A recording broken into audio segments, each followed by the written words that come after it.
Is getting hotter all the time. That's what Connecticut's Attorney General is now saying about massive federal cuts in staffing and programs. And Attorney General William Tong has filed 6 lawsuits, the latest on dismantling the U.S. Department of Education. Your chief political reporter, Susan Raff, is live at the state office building in Hartford with what these cuts mean for Connecticut. Susan. Aaron, these cuts could not come at a worse time. States like Connecticut are now putting together their state's budgets, or their state budgets, so there's a lot of uncertainty, and if you want to add to that, there could be a government shutdown. Connecticut's Attorney General was at Wethersfield High School on Thursday, talking to students about the use of cell phones.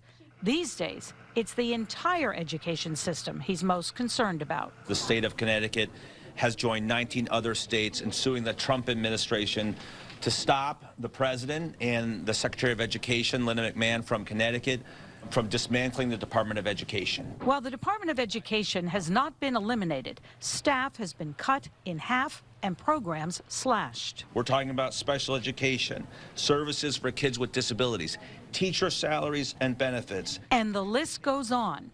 There have been massive firings at the FBI, the Department of Defense, and Veterans Affairs.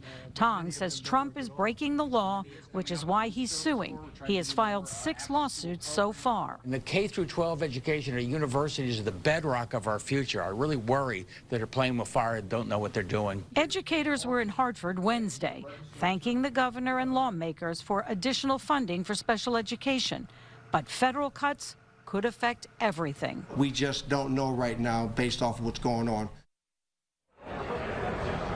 And of course, a lot of uncertainty, and Congress is now in the process of trying to avoid a government shutdown, which could be as early as this Saturday. From what we're being told, Connecticut does have enough money, about a month's worth of money, but if a shutdown were to happen and take longer than that, well, it could be a problem. Your chief political reporter, Susan Raff, Channel 3 Eyewitness News, live in Hartford. Susan, thank you. Right now, U.S.